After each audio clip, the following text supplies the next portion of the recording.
हरे कृष्णा। तो जैसा कि हमने चर्चा कर दिया था पिछली क्लास में कि भगवान के नाम के ऊपर कितनी श्रद्धा होनी चाहिए, ये हमने चर्चा की थी। लेकिन आज और फिर से हम इसी के ऊपर लेने वाले हैं क्लास। तो हम शुरू करते हैं। जैसे कि भगवान के नाम के ऊपर जो श्रद्धा है वो भक्ति में पहले बहुत ज़्यादा ज़रूरी है।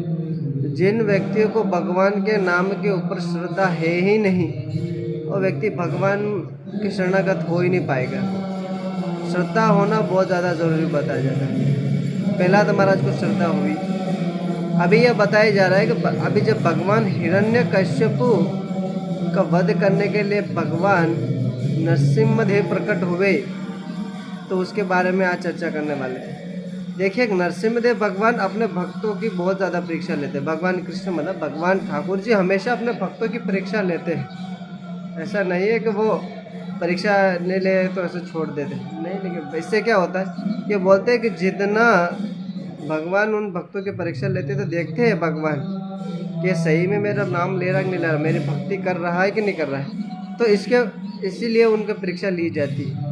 बाकी बिना परीक्षा ले तो कोई पास हो नहीं सकता। स्कूलों में पास नहीं हो सकता, तो यह भगवान के धाम जाने के लिए व्यक्ति कैसे पास होगा। तो स्पेशली यह बताया जा रहा है कि व्यक्ति भगवान अपने भक्तों को परीक्षा लेता है, इसीलिए भक्तों को सहन करना सीखना चाहिए। अगर जो व्यक्ति सहन नहीं करता है वो कुछ नहीं किया है।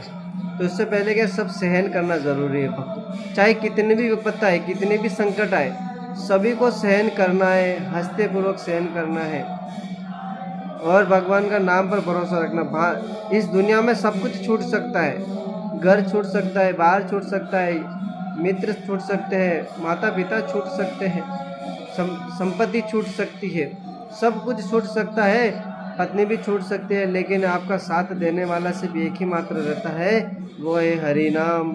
इसीलिए हरि नाम के बारे में बताया जा रहा है कि व्यक्ति को हरि नाम को कभी नहीं छोड़ना चाहिए, क्योंकि वही आपका सहारा है। पहले तो हरि नाम, प्रभु नाम जप करते तो सब कुछ देते हैं, फिर भगवान की कृपा हो जाती है। अभी व्यक्ति के देखिए, भी कृपा हम नाम ले रहे तो भगवान की कृपा ही है, हरि नाम प्रभु की कृपा ही है। लेकिन अभी क्या है, जब भगवान विशेष परीक्षा लेते हैं तो भगवान सब कुछ छुड़वा देते हैं। पहले तो भगवान देखते हैं कि विचलित होता है कि नहीं होता है। तो पहले तो सब कुछ पहले तो देते हैं, बहुत सारा धन देंगे, हर इच्छाएं पूर्ण करेंगे, तो व्यक्ति का भरोसा बना रहता है। लेकिन जब भरोसा बन जाता है तो भगवान देखता है चलो ठीक है, इसका भरोसा बन गया, तो भगवान देखते हैं कि एक बार और इसका सब कुछ लेके देखते हैं और इसको दुख देते हैं, तो क्या ये वास्तविक में मुझे भूल पाएगा कि नहीं भूल पाएगा। तो इस वजह से भगवान ये सब परीक्षा लेते हैं। तो प्रहलाद महाराज की भी ये सारी परीक्षा ली थी। और अभी देखिए, भगवान जब नरसिंहदेव भगवान आए नहीं थे, उससे पहले के पूछ रहे थे कि प्रहलाद महाराज को आपने क्या सीखा। बोले कि हमने यही सीखा, विष्णु की भक्ति करना चाहिए, यही है। और प्रहलाद महाराज देखिए कि इतने बड़े हैं, इतने असुर के सामने खड़े हैं, जिसका नाम सुनते ही सारे देवी देवता लोग भयभीत हो जाते हैं। अपनी एक नज़र देख ले तो बहुत सारे देवी देवता लोग भी उस स्थान को छोड़कर भाग जाते हैं। तो उनके सामने जाके सिर्फ 5 वर्ष का बालक ये बोल रहा है कि आपको भगवान विष्णु की भक्ति करना चाहिए, अन्यथा आप किसी की भक्ति और अन्य किसी का नहीं करना चाहिए। तो बोले कि आप भी ये जो भ्रम पाल रखे हैं कि आप भगवान हैं, तो ये तो तरह से देखा जाए तो ये तो गलत है। तो मेरा यही कहना है आपसे कि आप भी ये सब कुछ छोड़ो और प्रभु श्री हरि के चरणों में चले जाओ। आप सभी लोगों ने मूवी देखी होगी नरसिंहदेव भगवान की, उसके अंदर से भी बता ही रखा है। लेकिन कुछ चीज़ें जो पॉइंट जो मिसिंग है, जो उसमें नहीं दिया हुआ, लेकिन हम उसकी चर्चा भी करेंगे। तो भगवान नरसिंहदेव प्रकट होते हैं। कहाँ से प्रकट होते हैं? खंबे से प्रकट होते हैं।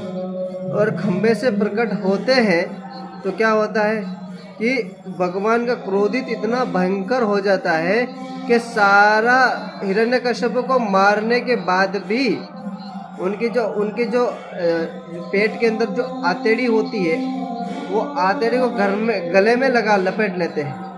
वो उसकी मालाएं बना देते, माला पहन देते, और पूरे शरीर पे ब्लड ही ब्लड लगा रहता है। तो क्योंकि एक तरह से देखा जाए नरसिंह देव भगवान शेर है, तो स्वाभाविक बात है अगर शेर शिकार करेगा तो ब्लड तो लगने ही वाला है। तो नरसिंह देव भगवान वैसे आधे शेर है आधे मानव की तरह है, तो इसीलिए नरसिम्हा कहा जाता है। नर और सिंह आप इससे समझ जाइए कि क्या है नरसिंह। और क्या बताया जाता है, भगवान सभी को मार रहे हैं, मान लो इतना क्रोधित प्रकट कर लिया उन्होंने कि इसी में बोले कि इसी अवतार में पूरी सृष्टि को उन्होंने क्या करे, विनाश कर देंगे। इतने भयंकर क्रोधित हो गए थे। सारे देवी देवता लोग भी क्रोधित भय के कारण कांप रहे थे। बहुत सारे देवी देवता तो लोग उस स्थान को छोड़कर भाग गए। तो देखा, और किसी की हिम्मत नहीं हो रही है कि भगवान के सामने जाके उनकी आरती करे या उनकी स्तुति करे या उनको माला पहनाए। जैसे स्वाभाविक बात है, व्यक्ति कोई आता है, जैसे अभी मंदिरों में चलता है, कोई बड़ा व्यक्ति आता है तो उसको माला पहनाई जाती है, लेकिन भगवान आए तो उनको भी माला पहनाते। लेकिन इस बार नरसिंह देव भगवान प्रकट आए तो कोई माला नहीं पहना रहा है, क्योंकि इतना भयंकर रूप उन्होंने विकराल रूप धारण कर लिया है जिसकी कोई कल्पना नहीं कर सकते। यहाँ तक कि ब्रह्मा, शिव इत्यादि वगैरह ये सब भी डर रहे थे। लक्ष्मी जी से कहा गया ब्रह्मा जी ने कि ये तो आपके पति है, एक काम करिए आप उनको जाके माला पहनाइए। तो भगवान देखे जो लक्ष्मी जी कहने लगे कि नहीं, मैं तो जिन पति की जिसकी सेवा करती थी, मुझे लगता है कि ये तो मेरे पति है नहीं, ये इनके सामने तो मुझे जाने में मुझे खुद डर लग रहा है। तो लक्ष्मी जी भी डर रही थी उस समय, जबकि है तो भगवान ही है। लेकिन यहाँ पे एक बताया जा रहा है, यदि कोई व्यक्ति कोई भी हो, यदि कोई अपने भगवान श्री कृष्ण के भक्तों को सताता है तो भगवान कितने भयंकर क्रोधित हो सकते हैं, वो उसको जो देख सकते हैं। ये हिरण्यकश्यप के वध से ये भगवान नरसिंह देव भगवान का देख सकते हैं कि किस प्रकार से भगवान क्रोधित होते हैं। तो प्रत्येक भक्त को ये कोई अपराध जो परेशान करता है तो भगवान उसको बहुत नींद हराम कर दे वैसे इस व्यक्ति को। तो जो व्यक्ति भक्तों को सताते हैं उसके लिए विशेष करके ये सुनना चाहिए उनको। और वैसे भी नास्तिक लोग सुन ही नहीं पाएंगे, और सुनेंगे तो वैसे ही डर जाएंगे। तो यहाँ पे यही बताया जा रहा है। अभी जैसे ही प्रहलाद महाराज को कहा कि आप जाइए, देखिए प्रभु आपके लिए प्रकट हुए हैं, आप जाके उनको करिए माला पहना। अब प्रहलाद महाराज 5 ही वर्ष के थे। अब 5 वर्ष के सामने वाले बच्चों के सामने अगर कोई व्यक्ति मांस होता है, जो भूत वाला मांस मिलता है, बकरे वाला जो भी इत्यादि वगैरह जो मांस मिलता है वो लगाकर सामने आ जाए तो दोपहर में भी व्यक्ति डर जाए, तो वहाँ पे तो भगवान स्वयं है। तो प्रहलाद महाराज को डर नहीं लग रहा है, सारे देवी देवता डर रहे हैं लेकिन प्रहलाद महाराज को डर नहीं लग रहा है। और प्रहलाद महाराज जाके भगवान का गुणगान करने लगे और भगवान को मालाएं अर्पण करने लगे। तो भगवान को जैसे उन्होंने पहनाया प्रहलाद महाराज ने, तो बोलते हैं कि प्रहलाद महाराज जैसे माला पहनाए उनको, तो प्रहलाद महाराज को भगवान ने तुरंत उठा के अपने गोद में बिठा दिया और अपने जिह्वा से ऐसे चाटने लगे प्रहलाद महाराज को, और अपने हाथों से जैसे आगे के जो अंगूठे उंगलियां होती है उस पर नाखून होता है शेर का, लेकिन प्रहलाद महाराज लेकिन उसका जो क्या बोलते हैं उसके नाखून होते हैं, इसके पीछे का ये जो वाला हिस्सा रहता है वो ऐसा बहुत ही सॉफ्ट बताया जाता है। बताया क्या सॉफ्ट ही है, वो सॉफ्ट हाथों से प्रहलाद महाराज को सहला रहे हैं तो उनको वात्सल्य प्रेम का अनुभव होने लगा। तो बोले, कहने लगे कि हर बार मैं आता हूँ तो सारे देवी देवता के लिए अवतार लेता हूँ और ये सब ये आनंद की अनुभूति करते हैं, इनकी रक्षा करने के लिए आता हूँ, और आज ही इन्होंने वात्सल्य प्रेम का किया। तो बोले ऐसा तो क्या है वात्सल्य प्रेम? बोले कि एक बार जब भी मैं अवतार लेता हूँ, जैसे कि वामन अवतार लिया, मैंने कच्छप अवतार लिया, मैंने अभी हिरण्यकश्यप को मारने के लिए नरसिंह देव का भी अवतार लिया, तो और बोल रहे हैं कि वराह अवतार भी लिया है। तो बोले कि मैंने अपने जीवन में माँ बाप बनाए नहीं है, माता पिता बनाए नहीं, तो वात्सल्य प्रेम क्या होता है उसका अनुभव नहीं किया। तो मैं अब की बार जब भी यह प्रकट होऊंगा तो मैं क्या करूँगा, अपने माता पिता चुनूँगा। तो उसी के बाद भगवान ने संकल्प लिया कि अभी मुझे माता पिता चुनना है हर अवतार में। तो उसी के बाद ये आता है त्रेता युग। त्रेता युग में भगवान श्री राम आए थे। तो श्री राम आए तो कैसे आए? खीर के माध्यम से अपने माता के गर्भ से प्रकट हो गए थे श्री राम जी। और श्री राम जी प्रकट हो गए तो उन्होंने बहुत सारे मित्र बनाए माता पिता के। तो वात्सल्य प्रेम का भी बहुत आनंद लिया है वैसे तो उन्होंने। और बताए जा रहे हैं कि और मित्र भी बनाए। बोले मित्र भी बनाए थे, लेकिन राम ने इतने मित्र नहीं बनाए थे। जैसे कि उन्होंने मित्र बनाया था, विभीषण को मित्र बनाया और सुग्रीव को भी मित्र बनाया था। तो ये सब इन लोगों को मित्र बनाया था उन्होंने। लेकिन क्या है कि जब श्री राम जी बैठते थे या उनके चरण की जो धूल होती है वो लेके बोले आहा, आज तो प्रभु के चरण की रज हमें प्रकट हो गए। लेकिन श्री राम जी भी ये विचार कर रहे थे कि मैं इनको मित्र भाव में स्वीकार करता हूँ, लेकिन ये कभी कभी दास भाव में चले जाते हैं, मेरे चरण के रज लगा लेते।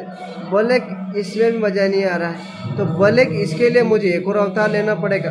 तो बोले कि ऐसा अवतार लेंगे जिसमें मित्र हो, ऐसा कि एक दूसरे को डांटे, एक दूसरे के गले लगे, एक दूसरे को मारे, एक दूसरे के साथ जो झूठा होता है वो खाए। बोले कैसे? जैसे कि ये भी क्या होता है कि यहाँ पे तो बताया जाता है, आज तक मुझे तो नहीं लगता किसी मित्र ने ये सब कार्य किया होगा।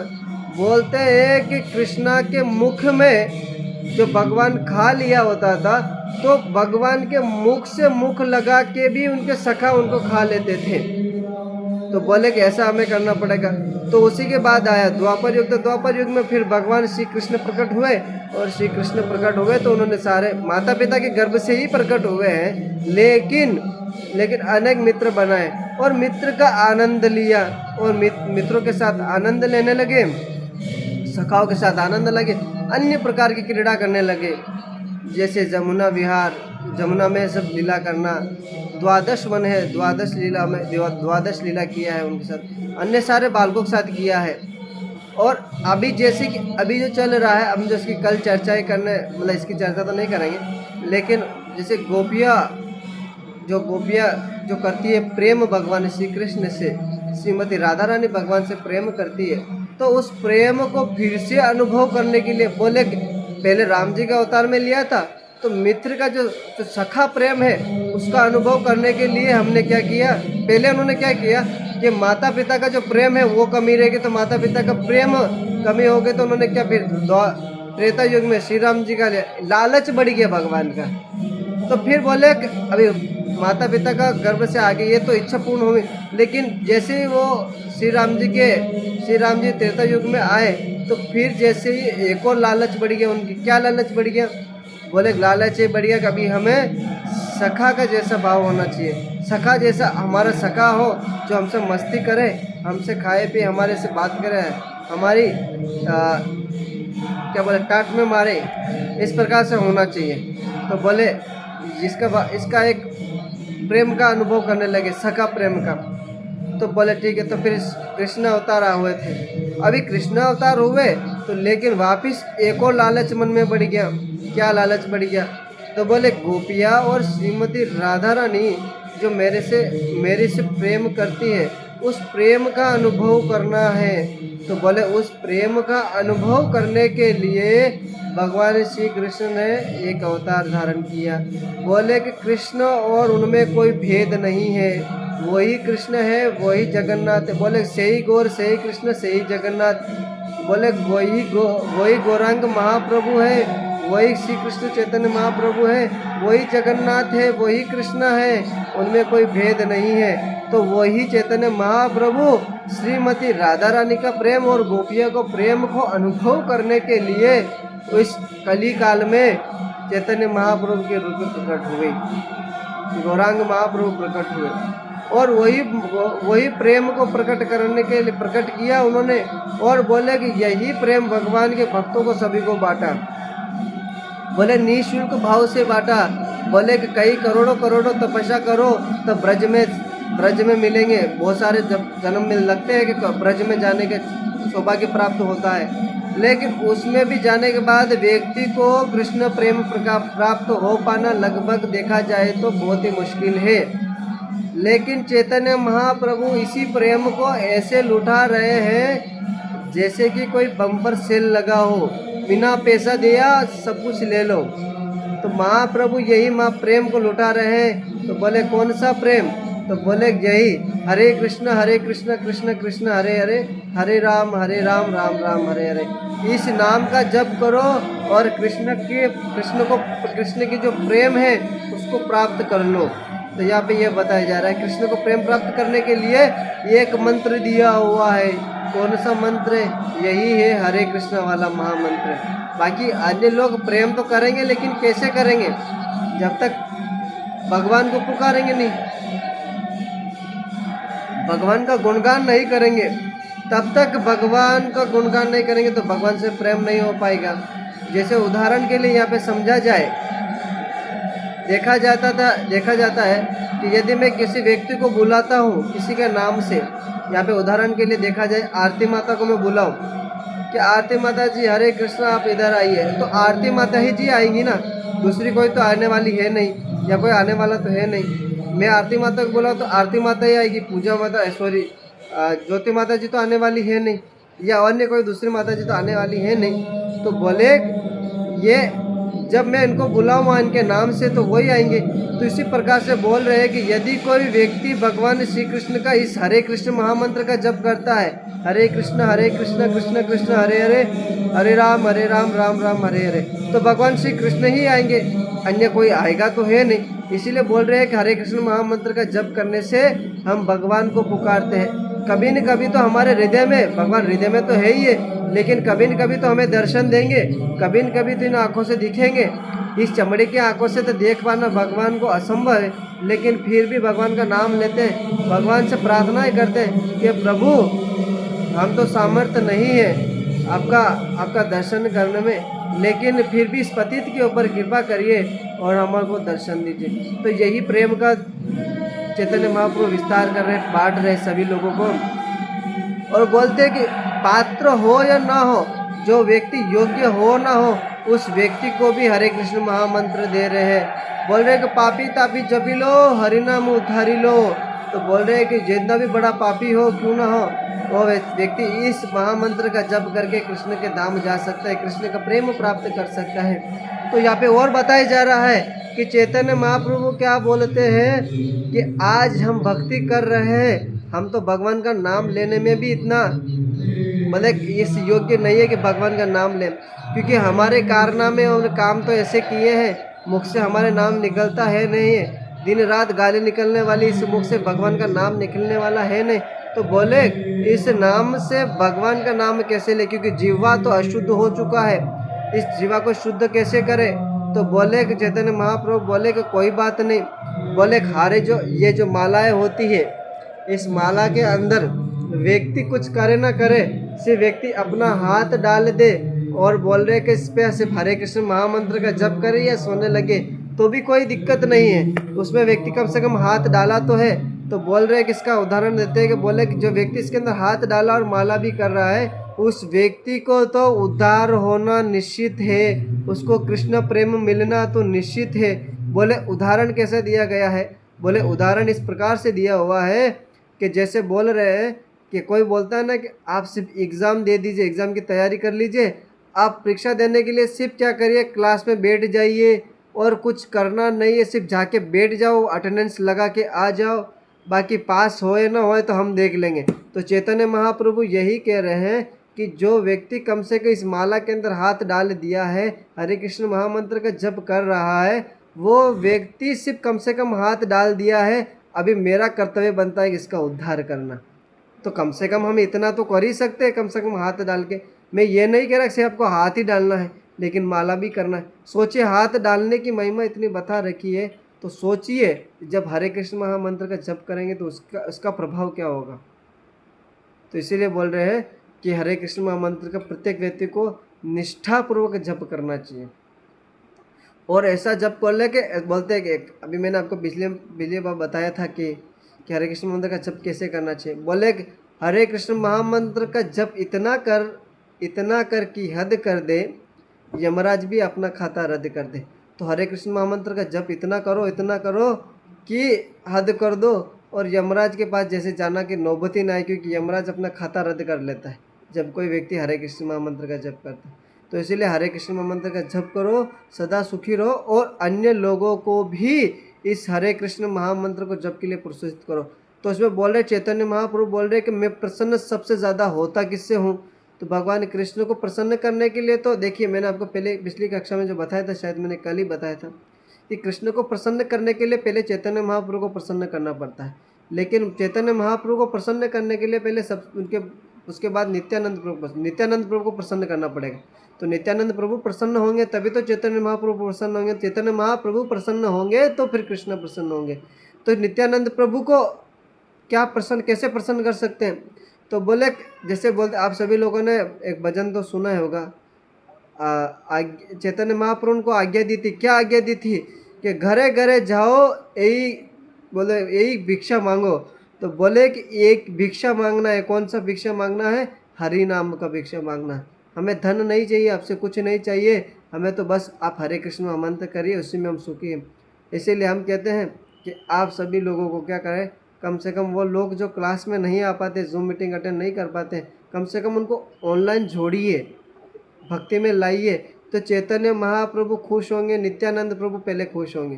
तो नित्यानंद प्रभु खुश होंगे, चैतन्य महाप्रभु खुश हो जाएंगे। ऐसे भक्तों के ऊपर कृपा होना चाहिए, भक्तों को करना चाहिए। इसीलिए कहा जाता है कि पहले भक्त तो करुणा के सागर होते हैं, और आप ही इसका प्रचार नहीं करेंगे तो कौन करेगा? कोई कुत्ता तो करने वाला है नहीं, कोई जानवर आके तो करने वाला है नहीं, क्योंकि मैं अकेला इतना सामर्थ्य नहीं हूँ। आप सभी को लोगों को साथ देना पड़ेगा। ये मेरा नहीं है, ये मैं नहीं कह रहा हूँ, ये नित्यानंद प्रभु कह रहे हैं कि बोले पृथ्वी थे आछे नगर अधिक ग्राम सर्वत्र प्रचार हो बे मोरे नाम। तो बोले कि मेरे चैतन्य महाप्रभु ने तो बोल दिया है कि सर्वत्र ग्राम और शहर में हरि नाम का प्रचार होगा। लेकिन होगा कैसे? क्या बन बिहारी प्रभु करेंगे तभी हो पाएगा? नहीं, इसमें सभी भक्तों का सहयोग चाहिए, और सभी भक्तों को करना है। जो व्यक्ति जो पात्र योग्य है या नहीं है, उन व्यक्ति को भी इसमें लाना चाहिए और हरे कृष्ण मंत्र का जप करवाना चाहिए। इससे महाप्रभु और चैतन्य महाप्रभु, नित्यानंद प्रभु, कृष्ण और प्रसन्न होंगे। तो आप सभी से आशा है कि आप सभी लोगों को भी जोड़िए और भक्ति में आगे बढ़ाइए उन सभी को।